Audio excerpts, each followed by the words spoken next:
سيدنا النبي عليه أفضل الصلاة والسلام لما ربنا أمره بالهجرة من مكة للمدينة، سيدنا النبي عليه أفضل الصلاة والسلام فكر وخطط وعمل خطة محكمة وخطة مدروسة اللي بيها يقدر يخرج هو وكل المهاجرين من مكة للمدينة بسلام وأمان. الموضوع ما كانش سهل خالص، بالعكس ده كان موضوع غاية في الصعوبة وغاية في الخطورة. ما انتظرش، ما قالش أنا رسول الله واللي أمرني الملك خلاص بقى يقول لي الآلية أو يستنى المعجزة. ما استناش معجزة، هو فكر وخطط، وكأن ربنا سبحانه وتعالى عايز يعلمنا نفكر لحياتنا، نخطط لأمورنا، ندير حياتنا بطريقة صح. عايز يقول لنا أنا ميزتكم عن باقي المخلوقات بالعقل، شغلوا عقلكم، فكروا بالعقل. هنلاقي إن ربنا سبحانه وتعالى دايما في كتابه العزيز بيخاطب أصحاب العقول، دايما يقول أفلا يعقلون، أفلا يتفكرون. دايما يخاطب أولو النهى وأولو الألباب علشان نشغل العقل.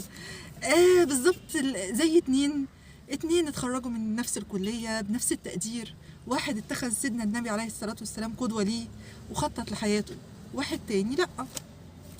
اللي اتخذ سيدنا النبي قدوة ليه عليه أفضل الصلاة والسلام أول ما اتخرج عمل بلان لنفسه، شاف هو محتاج إن هو يطور من نفسه، محتاج إنه يشتغل على نفسه، ياخد كورسات، ياخد دورات تدريبية، محتاج إن هو يدرس سوق العمل ويشوف إيه متطلباته. وبالفعل بدأ شغل عن طريق النت وعن طريق من خلال الأونلاين، من خلال شبكة علاقات، شوية علاقات كده، وبدأ يكبر خطوة خطوة.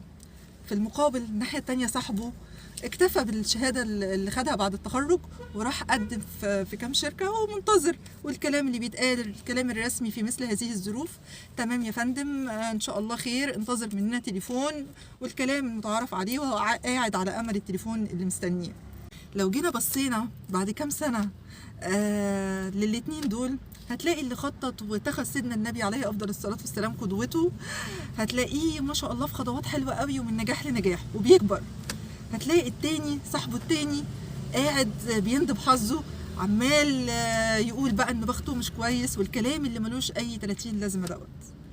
لو قلنا اول درس مستفاد من هجره سيدنا النبي عليه افضل الصلاه والسلام هو التخطيط والاخذ بالاسباب. خطط لحياتك وخذ بالاسباب، تستناش المعجزه تحصل. خطط لحياتك وخد بالاسباب واستعن بالله. وده اول درس مستفاد من قصه الهجره النبويه العظيمه. بس كده.